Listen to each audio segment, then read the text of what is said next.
جنت ایک خوبصورت پیاری بہار ہے جسے دیکھ کر انسان کے ہر حصے کے اندر خوشبو پیدا ہو جاتی ہے،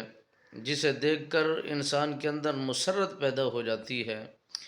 ایک دنیا دار بندہ، دوزخی بندہ جب قیامت کی صبح اللہ کی بارگاہ بے کس پناہ کے اندر لایا جائے گا تو مالک بے نیاز فرمائے گا کہ اسے جہنم میں ایک گوتا دے کر کے آئیے۔ فرشتے اسے لے کر جہنم میں لے جائیں گے،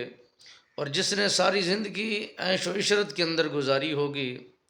جس نے ساری زندگی اولاد کے اندر گزاری ہوگی، جس نے ساری زندگی اہل و عیال کے اندر گزاری ہوگی، اور ہر دن اس کا عیش و عشرت کے اندر بیتا ہوگا، وہی انسان جب اللہ کی بارگاہ میں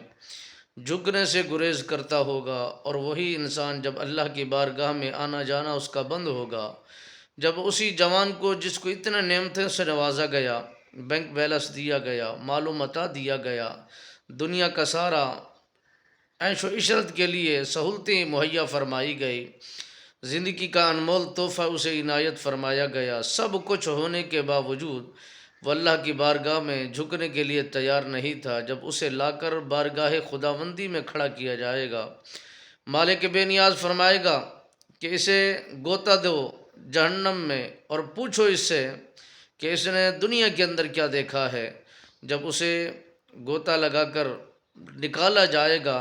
تو پوچھا جائے گا کہ کیا تو نے دنیا کے اندر کوئی عیش و عشرت دیکھا ہے، کوئی خوشیاں دیکھی ہیں، کوئی بہاریں دیکھی ہیں؟ وہ عرض کرے گا قسم ہے اس ذات کی جس کے قبضۂ قدرت کے اندر میری جان ہے، میں نے تو کوئی بہار دیکھی ہی نہیں ہے، میں نے تو کوئی خوشی محسوس کی ہی نہیں ہے۔ میرے آقا انعامدار صلی اللہ علیہ وبارک وسلم سرکار کے غلاموں، جب اس گوتے کے اندر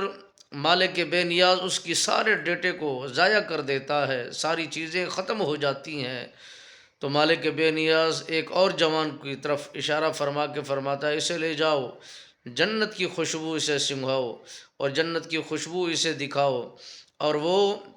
جب جنت کی خوشبو کو سونگھتا ہے، سونگھنے کے بعد اس کا دل مسرت ہو جاتا ہے، اس کا جسم باغ بہار ہو جاتا ہے۔ المالک بے نیاز کی بارگاہ میں جب اسے لایا جاتا ہے تو پوچھا جاتا ہے کیا تو نے دنیا کے اندر کوئی مصیبت کو دیکھا، تو نے کوئی پریشانی کو دیکھا ہو، تو نے کوئی مصیبت کے سفر میں زندگی کو گزارا ہو؟ اس جوان نے جب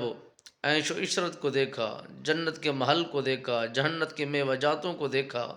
جہنت کی بہترین خوشبو کو دیکھا اور اسے سونگا، اور سونگنے کے بعد یہی نتیجہ نکالا کہ میں نے دنیا کے اندر بہترین زندگی گزاری ہے، مصیبت کو میں نے دیکھا ہی نہیں ہے، پریشانی میری طرف آئی ہی نہیں ہے۔ یہ ان لوگوں کے لیے ہے جو صابر لوگ ہیں، جو متقی ہیں، پرہیزگار ہیں، دین اسلام کے مطابق اپنی زندگی کو سنوارنے والے ہیں۔